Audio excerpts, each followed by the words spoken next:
we are going to be talking about an area that has been a foundation of the work that I've done for probably at least 30 years. And it's called Germ Theory versus Terrain Theory. And before I get into the history of it and all of this, I just want to kind of relate this whole idea of germ theory and terrain theory to what's going on for us all in our lives right now. And also I'd like to really bring this to the present with how this whole differentiation from the people who are the germ people and the people who are the terrain people express things and look at things from such different points of view. Right now, unfortunately, there is so much polarity going on in the world regarding the pandemic. We have the people who are all into taking the COVID shot and masking and believing that the whole COVID virus is something that we can catch. And then we have the group of people who are on the opposite side. We could say that the people who believe that the virus is something that we can catch are very much involved with something that began many, many years ago called the germ theory. And those of us who believe that viruses, bacterial infections, all these sorts of things are not about our catching them.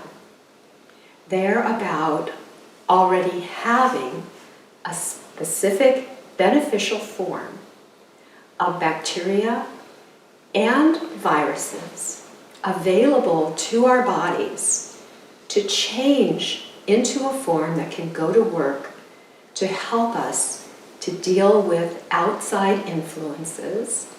We could call them antibiotics, anti-life, and the sort of things I'm talking about are not just medicinal pharmaceutical things called antibiotics, but they're anything that goes against life. And part of what goes against life are poisons. Part of what goes against life are toxins. A big part of what goes against life is fear. There's also electricity and environmental sensitivities. And also our whole arena of what happens when we're exposed to ever increasing changes in the environment electromagnetically, from 5G, from microwaves, from radio waves, from all these types of shifts that affect one of the ways that our body likes to help heal us, which is through electrical impulses that happen in our body. And when the electrical impulses are toxic to our bodies, that again creates an environment that makes it difficult for our bodies to deal with things as they are, and it calls upon the resources within our body to make a change. That change has been called pleomorphism. Pleomorphism is when we have a very beneficial thing. I know this might sound strange to say, but for instance, strep. Streptococcus has valences or forms that are absolutely necessary to help us digest our food. But when there are too many poisons affecting specific parts of the body, when there are too many harmful influences, could be emotional, affecting our body, what happens is we will have a change in the beneficial form of that strep that's there to help us with digestion to a different type of a beneficial effect, although it's very uncomfortable for us. Because what our body will do is change the way that particular strep looks, change its valence, change its form, pleomorphisize it, and then that strep creates, first of all, a fever. Fever is one of the ways that our body starts to break down harmful things. What also typically happens is that we have a gel state of our fluids that we've talked about before. I can send you to the work of Dr. Tom Cowan to find out a great amount more. And maybe we'll do a YouTube on the importance of the gel state of water one of these days soon, so that we can really look at it together. And I'd love it if I can actually get Tom to do an interview with me where we can go into great depth about the amazing healing effects of the gel state of water. But to quickly put it into perspective, our mitochondria make this very special gel state of water, which actually helps to heal us. But if it gets too gelled, if it's working too hard for us, then what we need to do is we need to start to liquefy it.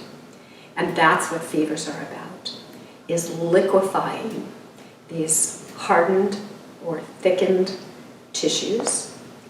And when we liquefy it, then we can start to move the toxins out in ways that you are probably very familiar with, as am I, like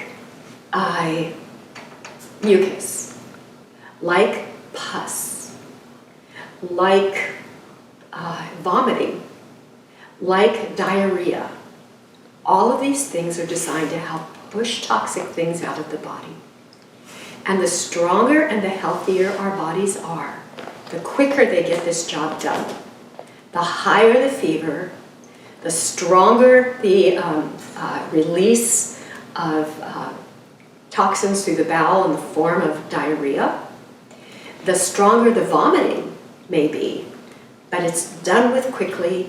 We've moved those toxins out and the body is able to restore itself. And interestingly, one of the signs when the body does it for itself is that at the end of the process, we end up stronger and healthier than we were before.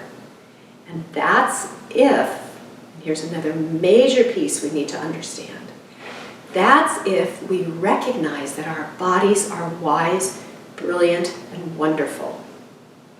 And they are not stupid, and they don't need to be stopped except for in dire situations where we've let our bodies get so weak that they have no fighting power left. And then we can call upon heroic activities that come from allopathic medicine, and they can be of great service to us at that point. But if we have honored the wisdom of our bodies and worked with supporting our bodies to, first of all, be strong in their detoxification effects, and also to be capable of supporting us in our active fever impulses, and also supporting them in their capacity to liquefy, then we're able to deal with these problems very quickly. And that whole process of doing this is a wonderful teaching tool, and our body picks up more strength because we've received the benefit of it the first time, and it knows it's good for us, and our bodies are here to help us survive and continue in a healthy way. So what we're starting to look at here is the importance of how do we support the body in healing itself. Now, there's also another really important thing we have to realize. I invite you to look for yourself. If you're watching the mainstream media, you're going to be hearing the importance of protecting yourself from these horrible viruses and germs and getting sick from people. And so we're masking so that we don't get people's illnesses. We're masking, even when we're out in nature, where our job is to release our toxins through breathing out in the form of CO2 and not wearing a mask so that we can breathe in the most amazing healing substance called oxygen. So we want to support the oxygenation of our cells and our tissues, and there's no sweeter or more beautiful way to do that than by this beautiful exchange that takes place with us and the trees and the plants and nature and being outdoors.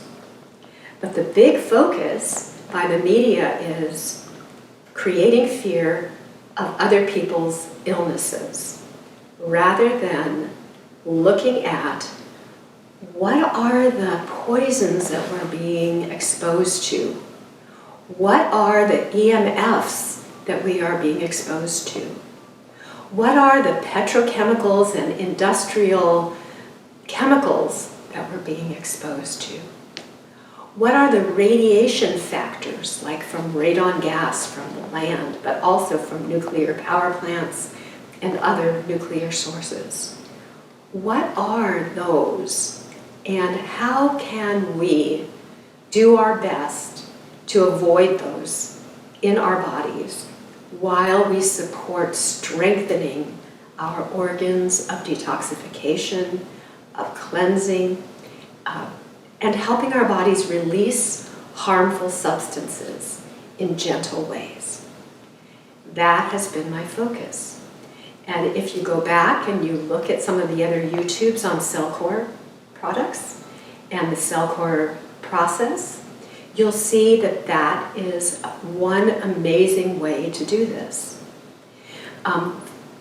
There are other ways. I mean, until I learned about CellCore, I was deeply involved in some very challenging and uncomfortable processes that did great detox work, like liver gallbladder flushes, like colon cleanses, like lots of fasting. These types of processes will also support the organs of detoxification to release their toxins so they are upgraded and able to help us deal with the harmful, challenging effects of our modern civilization. But in the meantime, we have brilliant people who are looking at how we can start to accomplish what we want to accomplish without having to use poisons, without having to use harmful EMFs, how to mitigate EMF problems, how to support the body in restoring itself with deep sleep. What does that mean? How can we do that? We talked about the benefit of producing a heat in our bodies that we call fevers. But we can create mini fevers that help to strengthen us by doing saunas, by working out intensely and making our bodies sweat. These are ways to also encourage healthy bodies. And I mean, I've always been surprised to see how many times athletes who really would sweat immensely in their process of working out and doing what they were doing would be incredibly healthy people, even when they didn't care about what they ate.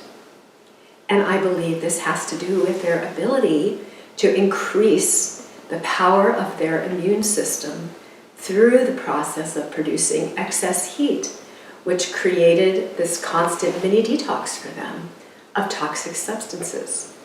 And they were able to get away with eating what I have called garbage, please excuse me, but I can't help but think of things that are filled with poisons and toxins and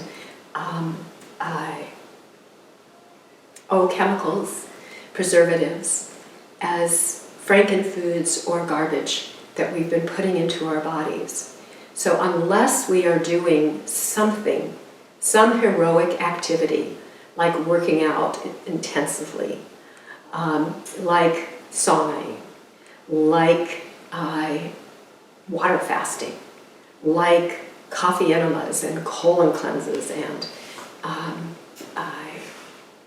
liver gallbladder flushes and cell cleanses and things like this. Saltwater flushes that give you diarrhea for like 40 different times in 48 hours. Things like that that will just push out enormous amounts of toxins, but in quite an uncomfortable way. We need to do something in order to help our bodies to deal with these incredible challenges that our body is being met with now because of the poisons, because of the environmental poisons and toxins, because of the EMFs, because of the whole unnatural thing that's going on. Because for thousands of years, our bodies did not have to deal with these sorts of problems. And one other thing that I'd like to bring up to you is the importance of recognizing how electricity can be so harmful for us. And I can't recommend enough a book called The Invisible Rainbow. It's quite a large book, so I encourage people to read the last few chapters that are talking about what's going on now. And how before we were experiencing electricity, before Edison, before people were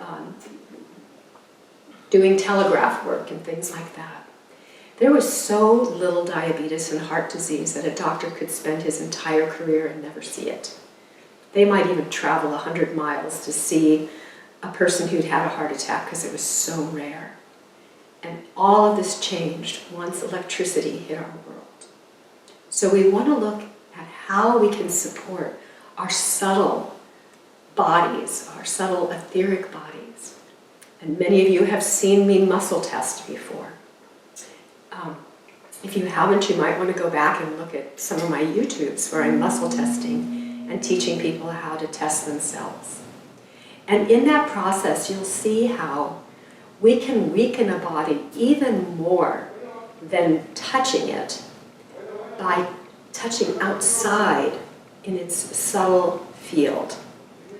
And you can do this with a partner and experience it yourself and see how true this is, that our subtle bodies are profoundly affected by things we can't see, like electricity and many other things. We need to be aware that there are many, many different things that are going on now in our world that our bodies genetically were never designed to deal with, and we're being asked to mutate them as quickly as possible. And that word mutate is a majorly important word when we're looking at terrain theory versus germ theory. Because viruses are basically not living substances. They are sloughed off dead proteins from our cells. Now, I call them dead because there's two scientific ways to see if a cell is alive or dead. One of them is, in order to be alive, it needs to have a nucleus. A virus does not have a nucleus. The other way to find out if a cell is alive or dead is that it needs to have a respiratory function.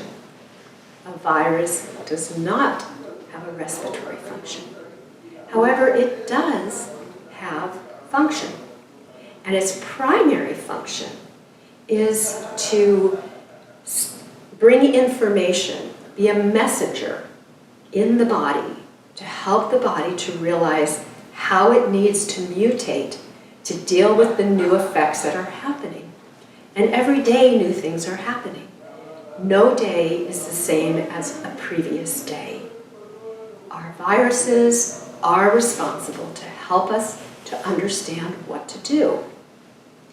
Then we have bacteria. We have as many bacteria as we do human cells. And actually, when we have a bowel movement, for a short period of time, we'll have a little less bacteria than we do human cells. But that changes during the day, and it comes back up, and we can have a little bit more bacteria than we did human cells. But interestingly enough, we have 100 times more viruses in our bodies and on our bodies and around our bodies than we do human cells. 100 times more. It's an enormous amount. Why would life be about that when its purpose is to support us in life? Because it's so important to have messengers that help us to become aware of whatever's going on so that our bodies can constantly be in an evolving process to support us moment by moment in what we need in order to deal with the world the way it is. With the emotional challenges, the physical challenges, the bacterial challenges, all of these challenges. Now, I'm going to talk to you a wee bit about these two amazing people, Bechamp and Pasteur. And Bechamp was a brilliant scientist, teacher of scientific method, and he was working on a process of fermentation of wine. And during that time, he came up with a theory that bacteria comes from the outside and that it will affect the inside. And that's where he began. Very quickly, he discovered that that was not true, that the bacteria is already on the inside. And when we have external types of conditions, like poisons, like the bacteria, like the different harmful effects of electricity and things of that nature, that those sorts of things will cause a change. It'll cause a pleomorphic change. It'll cause the change of the shape of the internal bacteria. And that is what caused the fermentation. But in the beginning, he thought it was coming from the outside. The way that almost all of us have believed forever is that it's something on the outside that makes us contagious and sick, and that outer thing will affect the health and the quality of our lives. Well, very quickly, he discovered that we have an enormous amount of bacteria already in our bodies, and that when we change the terrain, when we change the environment, when we put pollutants and chemicals and harmful things into our environment, the bacteria that are just there, usually that have a positive effect, will change their form or pleomorph, and then we start having an illness. Now, Pasteur got very excited about the original thought of Bechamp, and he put all of his attention and energy into perpetuating the idea that it's external bacteria that affect us through contagion, and that is what causes illness. Because in that way, he could put his focus on killing these bacteria or viruses or whatever it is that he was saying is causing illness, which gave rise to a whole new area of marketing, pharmaceutical drugs that kill bacteria and viruses and funguses. But each of those things, bacteria, viruses, and funguses, have very important processes. Now, I'm not going to get into the whole details. There's wonderful free ebooks you can pick up if you're interested in learning more about this online, about the history of Bechamp and Pasteur. But the bottom line is, at the end of Pasteur's life, he basically told his family that Bechamp was right and he was wrong. And the two of them had this enormous battle going on. Pasteur was all about germ theory. Everything comes from the outside. We have to kill it. We have to vaccinate against it. We have to do all these things because it's all coming after us, and he basically was creating war. Whereas Bechamp was saying, no, it's all about how well we take care of ourselves. Do we have a healthy terrain? What are we doing to nourish our terrain? Like the soil, what are we doing to nourish the soil? Are we giving it good water? Are we giving it clean air? Are we giving it beneficial nutrients? Or are we harming it? Are we putting in poisons? Are we putting on chemicals? Are we destroying the oxygen in the soil? Are we creating antibiotics? That's what glyphosate is. It's an antibiotic that kills the bacteria in the soil, which is so essential for the process of pleomorphism and creating healthy plants, healthy food for us to eat. So the bottom line is, are we going to be living in this realm of nourishing, nurturing, loving, and caring and creating a healthy, beautiful environment? Or are we going to be in the realm of killing and creating big money types of pharmaceuticals that are being used on the soil, in the air, the whole idea of killing, the whole idea of putting things into our lungs, into our digestive system, onto our skin that are harmful? We can see this over and over again. You're going to hear it, in many of my different YouTubes. Women are notorious for using like 25 to 50 products on their skin and hair and nails every day that are filled with poisons, toxins, harmful substances. Men do too, but women are notorious for this. What are we doing to protect our delicate balance through our skin? Because our skin absorbs profoundly. What are we doing to protect and nourish the ecology of our skin? What are we doing to nourish and support the ecology of our digestive system? Are we putting real foods in? Are we listening to nature and giving to our bodies what we need at the different seasons of the year, which is what our bodies for thousands of years could only eat, what nature provided at the different times of year? That will support a healthy ecosystem. That will support a healthy terrain. Are we following a Bechamp approach to nourishing our bodies through good nutrition? Or are we following a germ approach where we're just going to be putting chemicals that are easy to purchase and make false foods, those Franken foods that aren't even real from Earth any longer?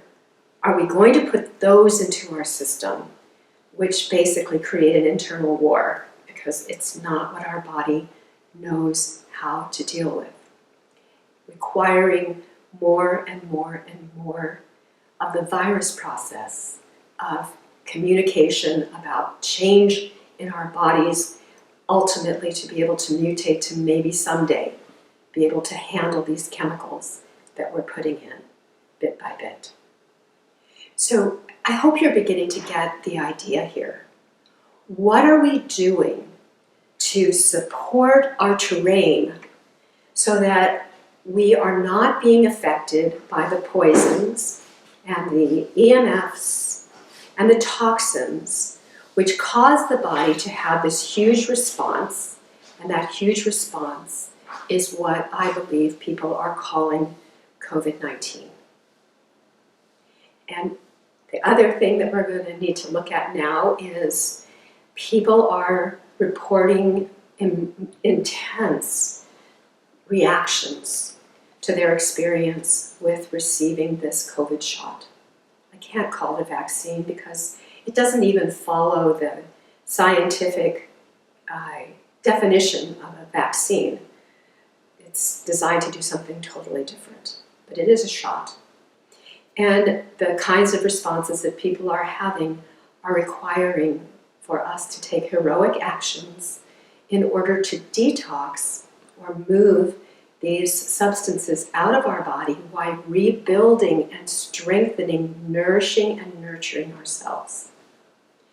And honestly, what I'm discovering more and more is that when we are working with an in-depth cell core protocol, which you will see in my materials, when we are working with a healthy diet, when we are spending time outside in the sun, when we take time to really learn what it takes to sleep deep and sleep well, when we give our bodies a break from EMFs as much as we can, perhaps by turning off our Wi-Fi at night when we go to sleep, when we get up and spend time in the early morning sun, allowing frequencies of light to come in and nourish us, we are nourishing our terrain, and that's what we need to be doing in order to support ourselves in healing in this difficult time.